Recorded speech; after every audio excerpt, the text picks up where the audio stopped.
Почитувани, добар ден. Distinguished ladies and gentlemen, now we'll start with the press conference of Dimitar Kovacevski and the leader of the Social Democratic Group in the European Parliament, Iratxe Garcia Perez. In the very beginning, we'll hear their statements, and afterwards they will respond to questions from the media. Prime Minister Kovacevski. Thank you, distinguished member of the European Parliament, Iratxe Garcia Perez, distinguished representatives of the media, distinguished citizens. Thank you for your presence today at this press conference. Today I had the honor of meeting the member of the European Parliament, Iratxe Garcia Perez, who is also the president of the Socialists and Democrats group in the European Parliament.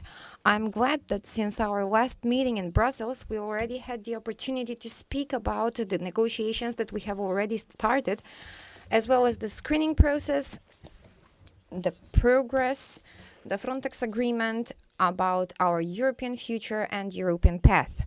The commencement of negotiations on the 19th of July this year marked a new chapter on our European path, and it is a clear presentation of the reforms we conducted so far and of our efforts as a government to accomplish our strategic goal for full-fledged membership in the EU. After difficult and long negotiations with Bulgaria, we showed vision, leadership, and courage. And we made decisions that will bring better future, better life standards for the citizens, will present an opportunity for our children, for the next generations, to live in an EU member state, but here at home, in our North Macedonia. What was particularly important for us during the negotiations, and which we managed to obtain, is the protection of the Macedonian language and its elevation to an equal footing with all European languages, protection of the Macedonian identity. We managed for the historical issues to be discussed by experts instead of politicians, and within the framework of the Historical Commission. We secured all of this and we started negotiations, and as of then until today, both us and the EU delivered our promises. A first proof of this promise is the signing of the Frontex agreement, the first document we signed together with all 27 EU member states into Macedonian language without any additions, asterisks, or footnotes. With the member of the Parliament, Garcia, we talked about the successfully initiated screening process and for our readiness to complete it as soon as possible. Our team is ready, we have expertise, knowledge, and I believe that should we continue with this tempo, the screening will be completed in about 14 months as we planned in the very beginning. The next step on our European path are the constitutional amendments, for which I expect that all 120 members of the Macedonian Assembly will show statesmanship and will make a decision that will bring progress on our European path. It was truly not easy to make the decisions that North Macedonia has made in the last 5 years. However, when faced with a difficult decision, you have a choice to either leave everything as it was and to put the country in limbo and uncertainty, or to make a decision that will enable better future for the next generations. And in such case, the right decision is very clear. Our objective is a full-fledged membership in the EU. This is the reward that lies at the end of this European path. This path will not be easy, I know that. I talked with Madam Garcia about the negotiations, about the reforms that we need to undertake, and that it is a broad social process of positive transformation of the society, all in order to reach the full-fledged membership of the country in the European Union, as well as securing a society that will have better rule of law, less corruption, and higher salaries for its citizens. This path must be taken because we have no other alternative, neither has someone offered another alternative. The European Union is the single choice for us, for our country, not only because of the membership, but for better life standard, for better rule of law, for better infrastructure, better services for the citizens, economic progress, social justice, top democracy. Simply, we need this for better life. At the end of every difficult path, there is a great reward, and this reward, I want to reiterate, is the full-fledged EU membership. This big reward is the fact that our citizens, the future generations, will live in the EU, proud to be Macedonians, with their heads up, to be citizens of the EU with Macedonian language, with Macedonian identity, to be part of the European Union, and even far more important, to be richer citizens compared to now. Now, the continuation of this path depends only on us. It depends on the 120 members of the parliament of North Macedonia who are primarily representatives of the citizens. And the citizens want a better life. They want the country to be a member of the EU. They want their children to stay at home and to build their future here. The European Union proved to be a reliable partner and fulfilled its promises. That is why recently the President of the European Commission, von der Leyen, paid us a visit and informed us of the support in the form of a grant of 80 million euros that North Macedonia will use for tackling the economic and energy crisis. As a government, we work hard to secure several packages of anti-crisis measures. The protection of the most vulnerable citizens is our priority. We provided liquidity for the companies by protecting the jobs, and we're continuously providing 80% subsidized electricity, as well as cheap electricity for smooth functioning of the vital operations of the country, mostly the primary and high schools, water supply, health. The last measures for supply of cheap electricity for the food industry are expected to reduce the prices of the basic products by at least 10%. And in this way, in times of the most difficult winter, we are protecting the standard, but we also return money to the citizens who pay taxes. We proved to be a responsible government, a government that knows how to stick and uphold the social democratic principles, because the Social Democratic Union is the leading party in this government. We know how to manage the budget, and that is why in the recent period we were able to secure these anti-crisis measures to enable increase of the minimum salary to 18,000 Macedonian denars, to increase the pensions, to secure increase of the salaries in education, in police, health, to secure continuous increases of the average salary with one purpose: enhancement of the life standard of the citizens and protection of the most vulnerable categories of citizens. Only with such a responsible approach are these improvements possible in such a brief period of time. This is the core of the social democracy. Yesterday we managed to come to a solution for the students and their requests and their meals. The meal will be used following the previous criteria, and the students' meal was introduced for the first time by this government only 2 years ago. For 30 years in this country, no one sat at the table with the university students. For 30 years, all of us considered the university students to be children who should go at school and should not be part of the political processes. Yesterday, I went to the assembly and I sat with all the leaders of the students' movement. There were about 20 young people, university students, who lead the students' organizations, and I talked to them about all details regarding tackling energy crisis, basic elements of the budget, for the presumptions they have regarding the new legislation on which they agreed with the Ministry of Education and with the members of the parliament for a systemic solution.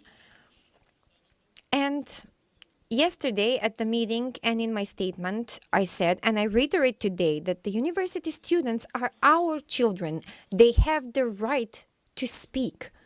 And of course, they must be part of the decision-making processes, especially the decisions that impact them. Our society has been speaking for too long only about chambers of commerce, about unions. We have been speaking for too long about growth rates, about incomes, profits, and we're not speaking about the university students. And that is why in the working group that will work on the preparation of the systemic solution, and the Ministry of Education has a deadline until March 2023, the university students will also be involved. At the government session today, I want to suggest the Minister of Education,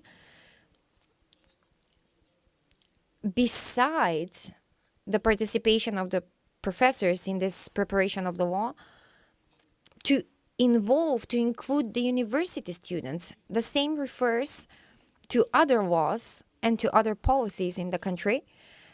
And I was even considering yesterday, and I want, when I will have the councils in my cabinet, to call representatives from the university students, because these decisions, in the end of the day, create their future.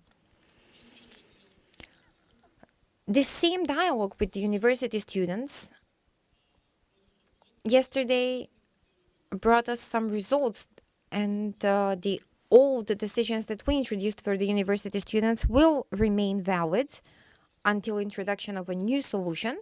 And through an open dialogue, we will find a systemic solution in the very beginning of the next year, in the first quarter, because the students have the right to express their opinions, to be constructive, and we should be here to listen to them, to undertake measures to improve their standard, because, I repeat, they are the future of this country. And the decisions I made, very difficult decisions that were hard not only for me, but for the predominant part of the citizens, especially for the Macedonians. We made these decisions for the future generations of this country. And the future generations of this country are exactly the university students who are attending university now. And this is the core of the social democracy, the core of governing, and I am truly pleased and proud with the fact that our efforts have delivered in the past period. But at the same time, we're recognized as efficient by the European Union after what their support followed. There will be another type of support, especially for projects in the energy sector, because we are already part of the joint supply of energy on the level of the EU. Our ministers already participate at meetings with ministers from the EU, and I'm sure that we will accelerate the energy transformation of this country and will provide an opportunity for accountable use of the resources at our disposal, all for our shared better future. Thank you. And again, I would like to express my appreciation for the visit paid by Iratxe Garcia Perez, my colleague who is the leader of the Social Democrats in the parliament. Thank you, Prime Minister. Really, I am very happy to be here. I couldn't come earlier because of COVID, but I think that now is the best momentum to work together, to be here and send a clear political message from our political family. I am the president of the second largest political group in the European Parliament, with more than 150 members in the European Parliament. But not only in the Parliament, we have a strong role in the European institutions. We have 8 commissioners, the High Representative Mr. Borrell, the Vice President Franz Timmermans, and other important colleagues in the European Commission. We have 9 foreign ministers in the different national parliaments, and really we are working very hard for support this new momentum with the opening accession. I'm here to support the accession process and to congratulate the government, the Prime Minister Kovacevski, in its achievements, not only in the process for the accession, but also for the social policies. Really, this is very important for us, for the Social Democrats, and we want to pay attention on it. It took courage and leadership to make difficult decisions, we know, but they are worth the efforts because it will bring a better future for the citizens of North Macedonia. What North Macedonia and Albania are doing is a clear example on the region, on the Western Balkans. I'm here today, tomorrow we will be in Tirana, and we want to send this message, no, that really what you are doing here in North Macedonia and we are doing in Albania is a clear example in all Western Balkan regions. I also want to highlight the importance of progressive leadership at time of crisis, really. The way they are taking care of people, raising minimum salary and also average salary, providing subsidies for electricity and basic products.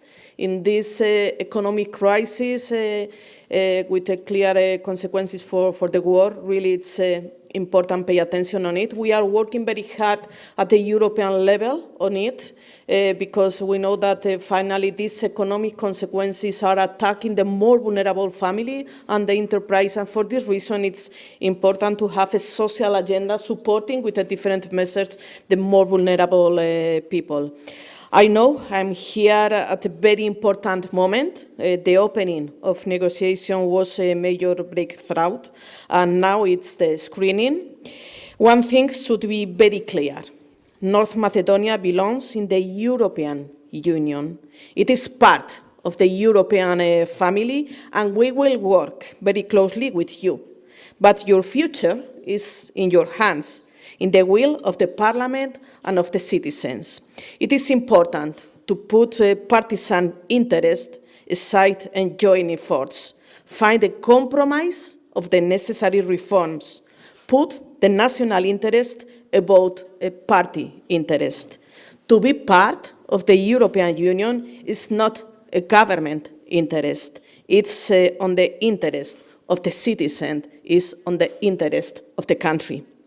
There will be an important summit in Tirana on 6 December, and I want to announce that on 8 December, 2 days later, the Social Democrats, we will organize a progressive Western Balkans summit in Vienna to analyze the outcome of the EU summit and to prepare a strategy to give a new impetus to enlargement in the region. We are working to prepare a declaration, and really I want to finalize insisting in my thank for this wonderful agenda.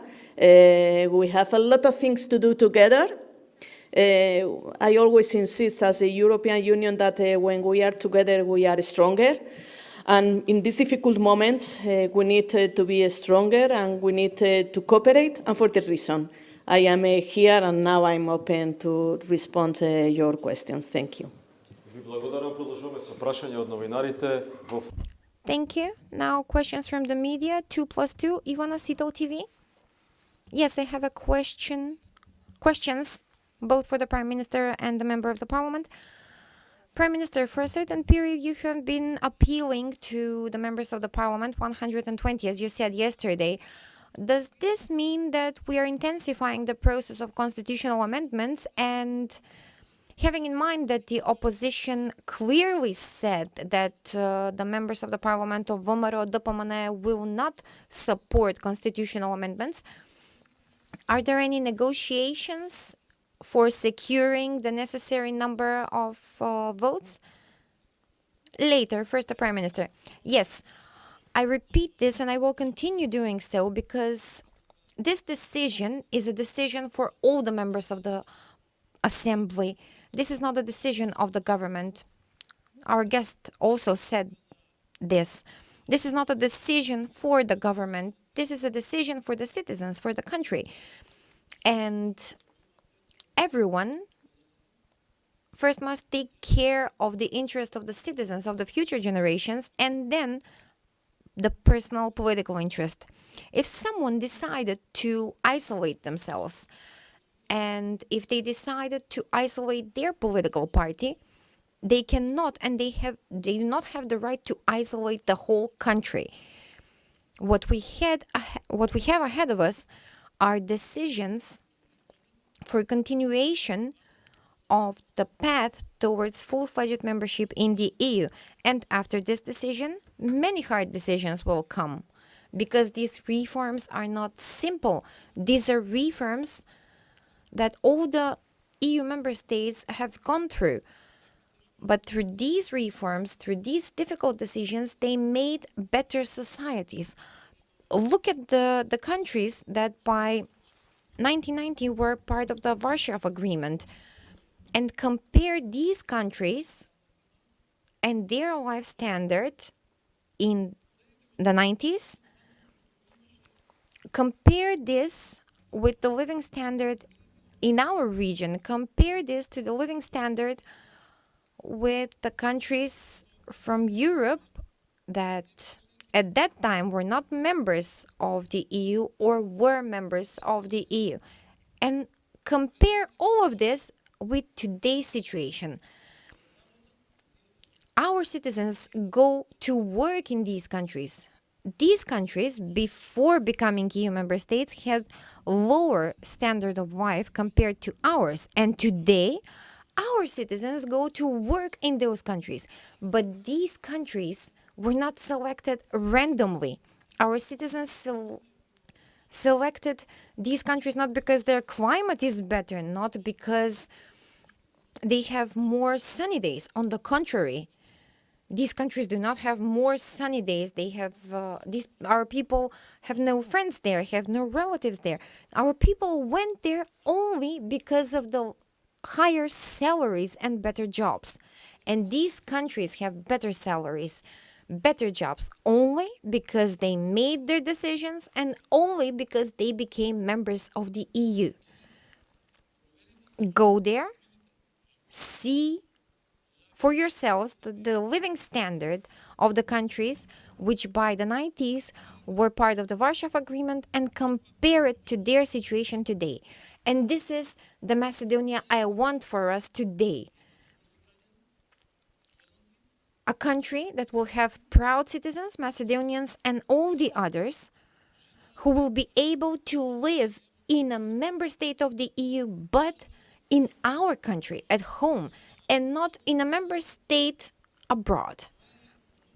This is the decision that the members of the assembly have in front of them. This is the decisions that they need to make. Is it possible to provide the majority? I already had a leadership meeting with all the leaders of the political parties. 2 political parties did not attend this meeting, and I will reiterate. I've been thinking about this a lot. I said yesterday, and I will say it today. The greatest danger for our path towards the European Union lies in one political party with anti-European, anti-NATO, and anti-integration policy with West Europe. This is Levica and their president Dimitar. They already took hostage the president of VMRO Dopomane and VMRO Dopomane because he is weak, he has no opinion, he has no vision.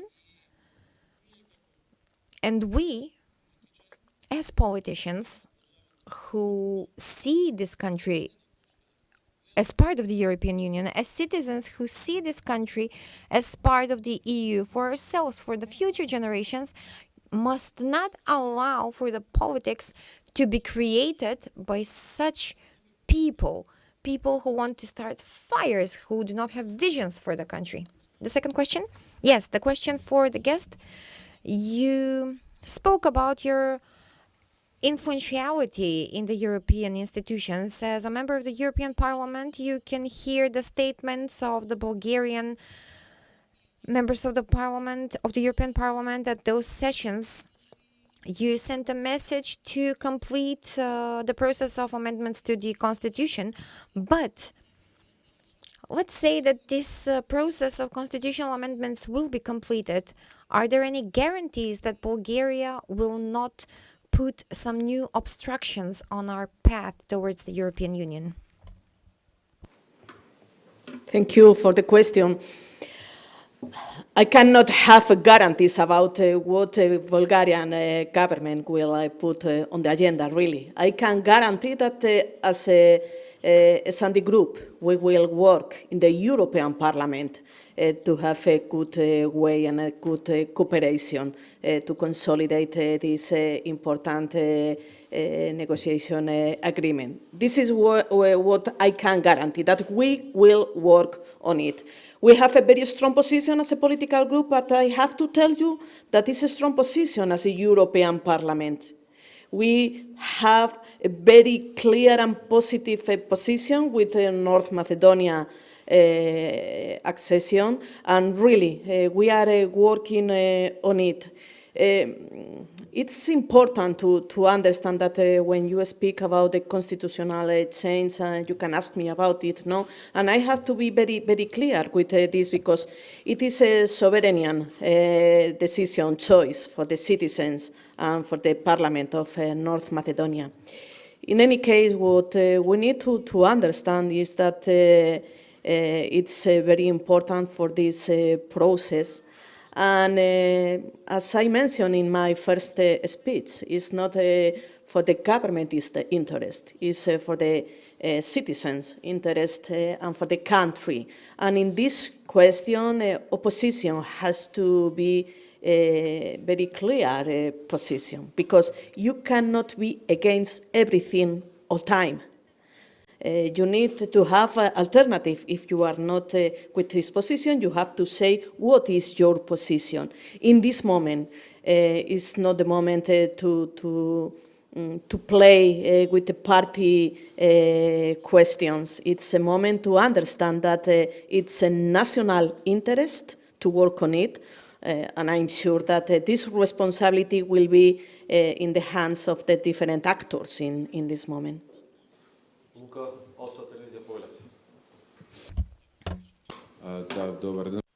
Good afternoon. Question for the Prime Minister.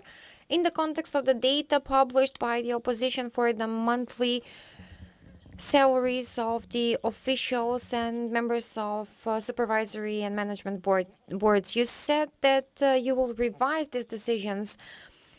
Some members have higher salaries, higher incomes than some judges, for example. What will you do to overcome this? And another question, have you been informed about the recording that has been published on social media in Kumanovo, where organized masked people have attacked citizens?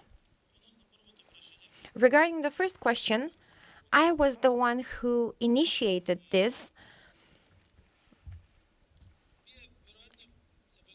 And you have probably noticed the difference. We've had prime ministers who made sensations with human resources assignments. They spoke about new waves, some changes. I come from the private sector. I have been working in corporations for 20 years, and whenever you're speaking about someone who manages certain company or certain organizations, then you should compare the performances with the incomes. Yesterday, the opposition published some incomes of directors of the Macedonian National Agency for Air Traffic. They are higher than some officials in the country. I do not know how these amounts have been defined and determined. I have been never dealing with this issue, but I know that when salaries are defined there is a great share of the international organizations to which this company is member, because they take care of the flight controls over the country. And you saw that when selecting the staff, selection is done by experts houses, the consultant houses, in this case from Denmark. But today we have invited the directors at our session of the government today. I invited them immediately after they were criticized, but it was completed pursuant to the requests of the foreign experts. Regarding the others, this is an ongoing process. a manager agreement cannot bring only benefits for the managers, but managers should have some responsibility, some accountability. And you have probably noticed that since my assignment as Prime Minister, there are some new directors, some new managers, but I do not think that we should make sensations out of this. We should work on selecting the right people for the right position. We have a new director of the Macedonian Post, of the Health Fund, of the Inspectorate for Health, new director of Financial Police, and several other positions. So far, the ones that I have assigned are performing well, and I hope that they will continue to do so. And regarding the amount of their salaries, this is resolved by making a law on salaries in the country. There should be consistency, because at this moment our salaries are not consistent. You can have a director or member of a management board that has losses each year, and the salary pursuant to the decisions of the company is higher than the salaries of the Prime Minister, for example. This law should define the highest salary in the country, whether this will be the president of the country. I'm speaking only about state administration, whether this will be the president of the Constitutional Court. And all salaries will be defined pursuant to this higher salary. They will be placed in a consistent framework. This is not something that now we are inventing. Even member states of the EU are doing this, countries in our neighborhood also. The Ministry of Information Society Administration is already working on this. This is a bit broader process, but I will not withdraw from this concept. There must be a law that will put order and consistency in the salaries, especially of high officials and managers. All the other issues are part of the collective agreements, where unions should also take their part. And another question for Madam Garcia Perez. No, I was at a meeting. I do not know of this recording, but any disruptions of the law should be sanctioned. I have not seen the recording, but everything should be sanctioned pursuant to the laws and by the Ministry of the Interior. This was confirmed yesterday. There was an attack of a TV team from TV21. The Ministry of the Interior intervened, and they have probably sent communication to the public. Thank you. Now we would complete the press conference. Have a nice day.